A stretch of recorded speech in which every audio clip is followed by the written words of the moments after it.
cronología porque son dos fechas muy interesantes, el inicio y el final. Como he visto que hay gente de Bilbao y del País Vasco y también, bueno, hay gente de toda España, el caso es sobre una asamblea que se celebró el 28 de diciembre del año 2024. El 28 de diciembre en España es el Día de los Santos Inocentes. Para algunas personas, porque tiene un sentido pues un poco identitario, que una selección autonómica pueda ir a la internacional, parecía una inocentada, y ha acabado el laudo el 20 de enero de este año. Y el 20 de enero, para los que sean del País Vasco, es el día de San Sebastián, el día de la tamborrada, con lo cual salió entre tambores este laudo.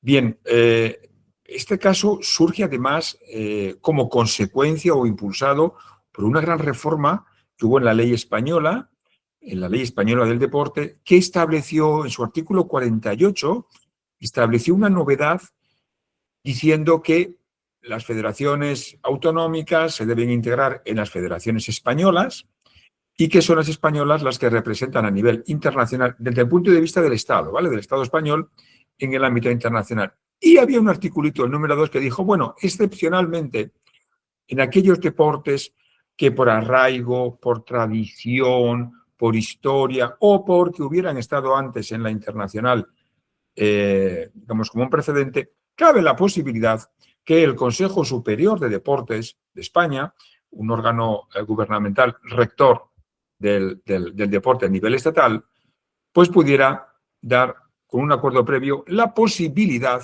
de que una federación autonómica, una federación territorial, llamara a la puerta de una internacional. Toc, toc, que quiero entrar.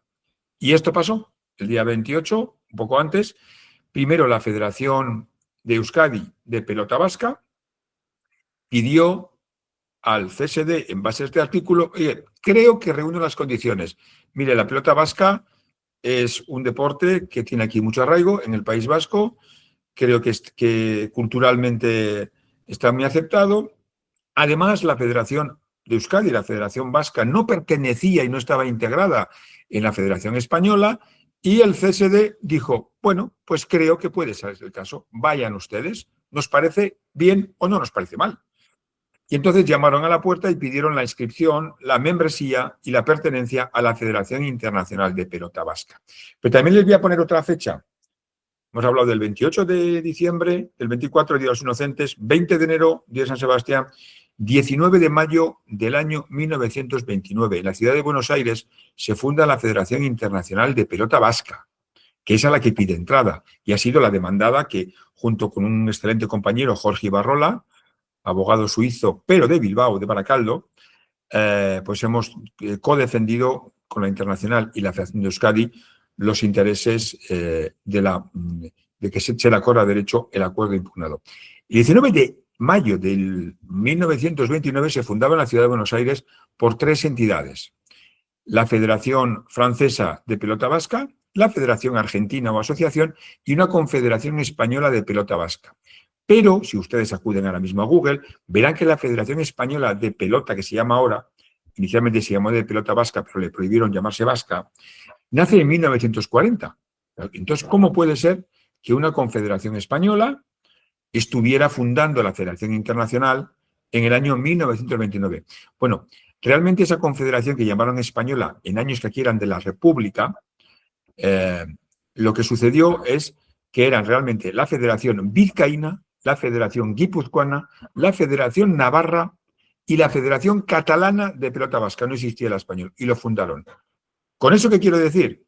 Que no es que hayan llamado, sino que los vascos, sus entidades deportivas que inventaron la pelota vasca, han vuelto a la casa que fundaron. Esta es la realidad en el ámbito histórico y asociativo. No es como pedir la entrada en la Española de Fútbol, que la fundaron los ingleses con sus asociaciones. No, es que la pelota vasca es de pelota vasca. Entonces, esa especialidad, no solamente por la norma española, ha tenido mucho que ver en el ámbito internacional. ¿Qué quiere decir? Que no es una cuestión solamente de derechos, es una cuestión de acogida, que es que los que hacen pelota vasca estaban queriendo que entraran los que inventaron este deporte, que en algunos lugares han sido de mucho renombre, por ejemplo, en Florida, en Dania, con el que llaman Hayalay. Hayalay, en la cesta punta, que podéis ver en las películas, Jaialai es una palabra vasca que significa juego alegre, juego rápido. De ahí viene. Bien, os he puesto las fechas que va a hacer ahora el centenario.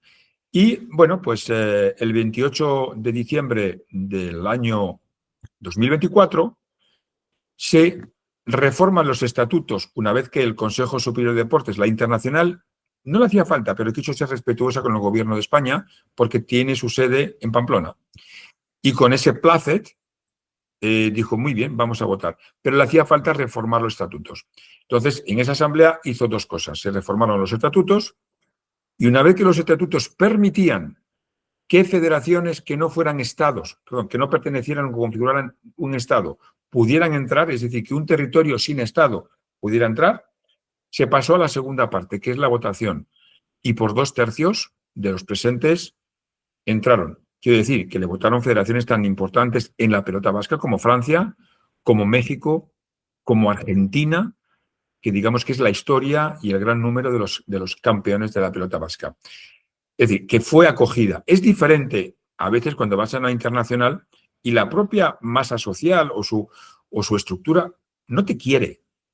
Imagínense, por ejemplo, que igual va la Federación de Fútbol de Euskadi, y igual la FIFA en ese momento no quiere una desmembración por intereses o por lo que sea. Por tanto, aquí se daban todas las circunstancias históricas que fueron los fundadores, el propio deporte y que la familia internacional de la pelota vasca. Jurídicamente, ¿de qué estamos hablando? Estamos hablando de membresía entre asociaciones privadas. Estamos hablando de una Federación Internacional de Pelota Vasca, que es una asociación privada, que no cumple ninguna función pública. Hablamos de federaciones reguladas con las leyes estatales de México, de Francia, de Uruguay, de Chile. Muchas de ellas tienen frontones y muchos de esos frontones, algunos de ellos están en las euskalecheas. ¿Qué es una euskalechea? Una euskalechea es la casa vasca, porque de la diáspora se hicieron muchas casas vascas, como hay casas de gallegos o hay casas andaluzas, pues hay muchos donde están, el propio frontón está en la propia casa o donde se reúnen, digamos, los vascos que estuvieron allí. Es un poco el contexto, porque también el contexto social, deportivo y histórico es importante, porque independientemente de que la ley o los derechos nos ampararan, si no te quieren en una casa no vas a entrar. Un laudo no te puede hacer entrar donde no te quieren. Y dicho de otra manera, si toda la familia de la pelota vasca y solamente uno que llegó más tarde y que no se le ha echado, que es la asociación que se llama Federación Española de Pelota, no quiere que estén, difícilmente al final no va a poder ser. Por tanto, esto también es importante porque hablamos de membresía, hablamos de contrato social y hablamos de que todo el mundo quería que aquel deporte donde en cada pequeño pueblo tiene un estadio, un frontón, no hay sitio donde en cada pueblo haya un frontón de pelota vasca y sin embargo estaba fuera. Y una vez que se aprueba la Federación Española de Pelota y la Federación Cubana, en aquel momento porque luego se ha retirado, dijeron que eso había sido ilegal, entendían que es un acuerdo asambleario. Y entramos ya a la parte del laudo, que es muy interesante, porque lo que se impugna es un acuerdo asambleario de una asociación privada. Ese es el objeto de la impugnación. Los dos puntos, la reforma de estatutos y la votación de entrada por mayoría cualificada. Tenían dos posibilidades la Federación Española. O ir al TAS, que es un tribunal arbitral privado, es justicia privada, es como ir a la medicina privada, cara. Aquí hay lista de espera también en el TAS, tarda bastante. O podían ir a la justicia pública. La justicia pública hubiera sido, en este caso, en España, una impugnación de un acuerdo social, una impugnación en un juicio que se llama aquí ordinario, en la sede de la entidad que sustenta este acto asambleario. Sería en la ciudad de Pamplona. Optaron por, a nuestro juicio no estaba claro que no estaba sometido. Optó la Federación Española, a sus servicios jurídicos, optaron por ir al TAS. Y entonces tuvimos dos cuestiones.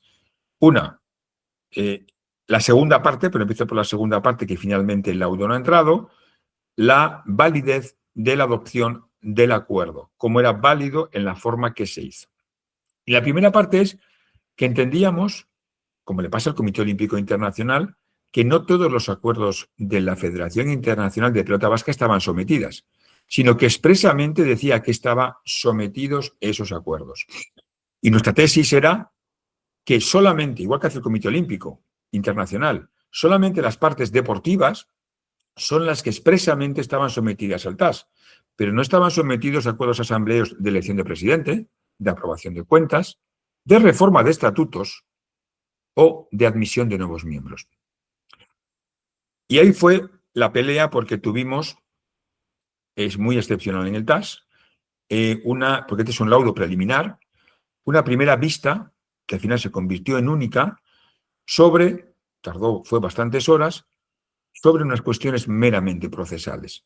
Finalmente, ¿qué ha determinado el TAS? Lo primero que tuvo que ver es cuál es el derecho aplicable. Yo, supongo que lo habéis leído, es un laudo, es público, es muy interesante, reafirma ya jurisprudencia que había y nos sirve a los juristas que estamos en federaciones internacionales o nacionales y que tenemos cláusulas arbitrales que pueden estar sometidas al TAS, marca unos criterios muy importantes de casos del TAS y de casos del Tribunal Federal Suizo. Lo primero que dice es que qué norma o qué leyes se van a tener en cuenta para interpretar si hay cláusula arbitral. Y establece en este caso que es en la sede del tribunal, que es Suiza, y por tanto el derecho aplicable es Suiza. Por tanto, nos lleva a la jurisprudencia del Tribunal Federal Suizo, el Tribunal Público, que sería, en último caso, el revisor de la validez en cuanto al cumplimiento de las formalidades arbitrales en este caso, del laudo. ¿Y qué vino a decir? Pues vino a decir que el sometimiento, ha dicho el laudo, pero hace una cascada de resoluciones, el sometimiento debe ser claro al TAS. No solamente el sometimiento, sino cada cuestión. Porque ir al TAS o ir a un sistema arbitral supone una limitación o automutilación de posibles derechos a recursos. Por lo tanto, te estás limitando claramente la posibilidad de que esa resolución sea revisada y, por tanto, si tú te limitas derechos, debe ser claro y debe ser consciente qué estás haciendo.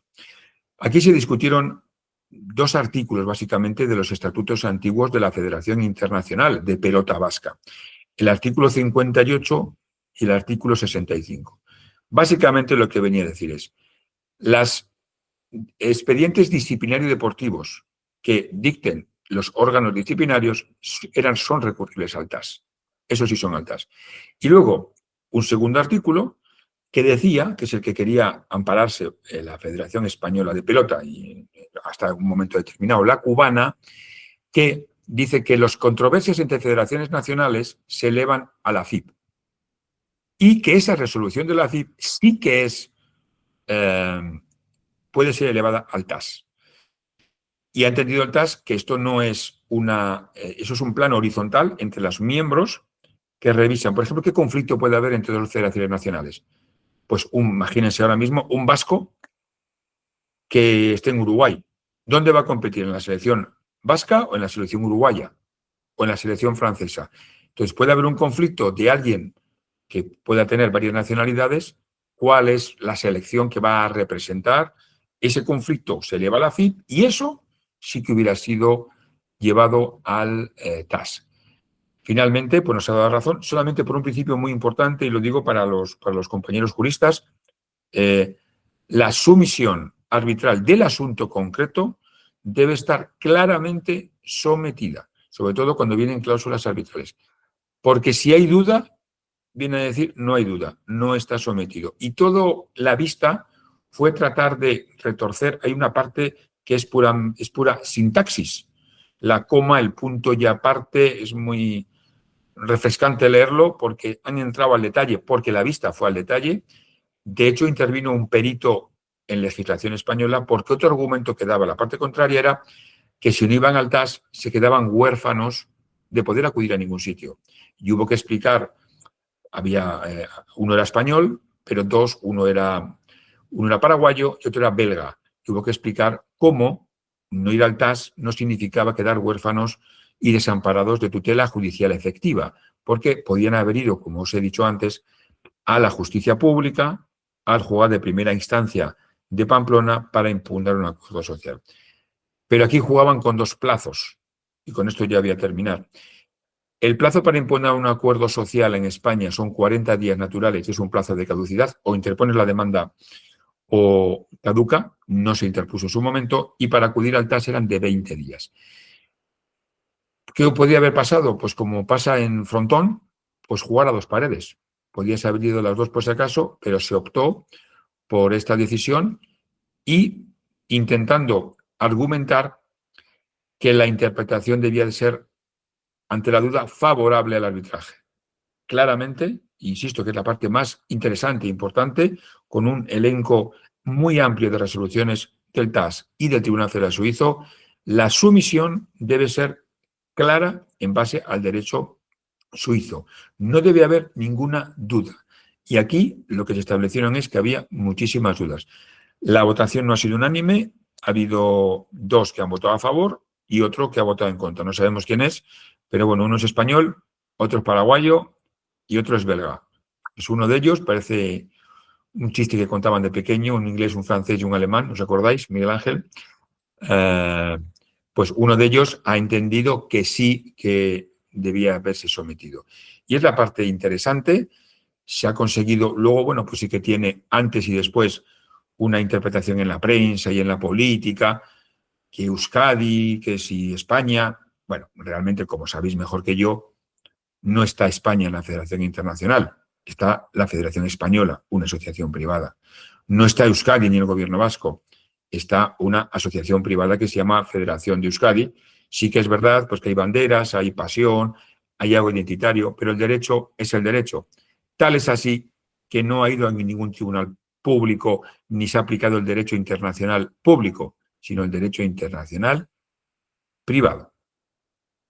Y con esto, Valerie, no quiero extenderme por las horas, creo que he dado los conceptos importantes y me someto a escuchar, a que hagan preguntas o cualquier diserción que quieran adoptar. Pero bueno, los invito a leerlo, pero creo que es una herramienta muy útil, una guía muy importante para la revisión, para la estrategia procesal, para la redacción de vuestros estatutos y para cualquier clase que podáis dar, porque es una clase, los que han hecho los árbitros del TAS, una clase magistral de derecho procesal.